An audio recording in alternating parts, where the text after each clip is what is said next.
What is the future of the Citizenship by Investment program? With the various challenges facing the industry and threats by the European Parliament to persuade the European Commission and the EU to revoke visa-free access to Caribbean CBI passport holders, some commentators believe the CBI industry may have outlived its usefulness. But for socio-political commentator Dwyer Astafan, there is hope for the St. Kitts and Nevis Citizenship by Investment program, providing that the government of the day follow through with its promises of reforming the program and making it more transparent. You all have heard me speak for years about problems with our citizen by investment business. Note that I've always been and continue to be a supporter of the CBI. In principle, I just prefer when things work properly and are properly managed, and transparently so, and that everybody gets their fair share in the process. Political analyst Peter Wickham, however, believes that it may be time for St. Kitts and Nevis to look at other industries as its mainstay of the economy, as CBI has run its course. I think the issue, though, Andre, is really the viability of the CBI program. And I think that we've gotten to a stage now where the CBI program is more or less at the end of its life, natural life.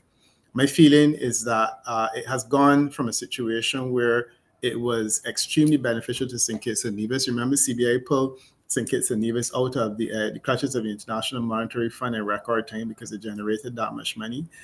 It has been part of the development of St. Lucia, Dominica significantly in relation to major projects.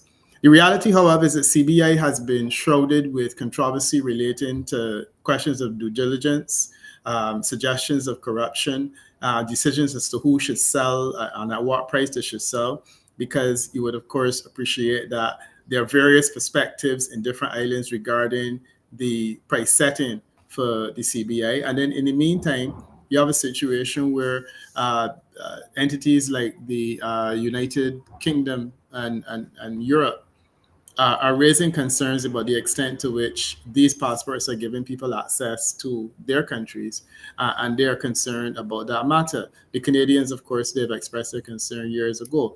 My sense is that this is going to increase and it's going to get worse. And then in the meantime, in Europe, you have countries like Malta that are able to offer citizenship by investment in a far more attractive way, because theirs gives a person access to the European Union, which essentially makes very little use of the ones that we're offering in the Caribbean.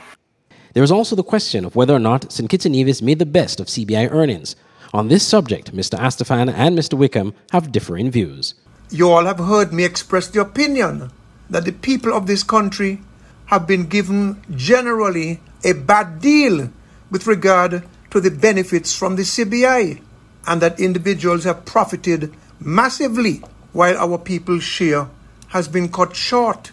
We have been deprived of the opportunity to become more self-reliant, more productive, more advanced and prosperous in water, energy, food security, national security as well. All of that money that went where it should not have gone could have been used to upgrade our health system. St. Kitts and Nevis is one of the few countries that went to the IMF and bought its way out early.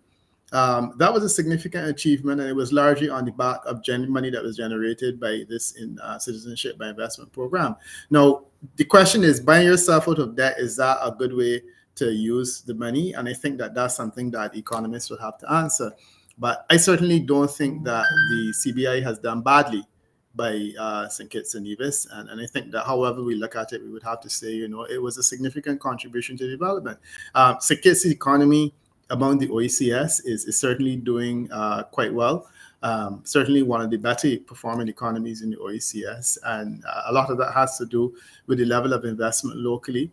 If you drive around the St. Kitts and Nevis, you see the elements of that development being presented all over.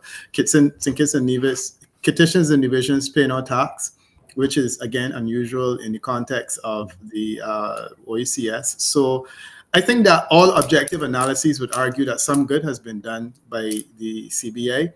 The latest challenge for the CBI program is dealing with allegations in a lawsuit by MSR Media, claiming fraud and corruption involving a CBI project to build a prison. Some see this lawsuit as the death knell for the CBI program. Others, like Mr. Astafan, believe it can help eradicate the program from corrupt practices and reform it for the better. Only time will tell. Andre Huey, SKN Newsline.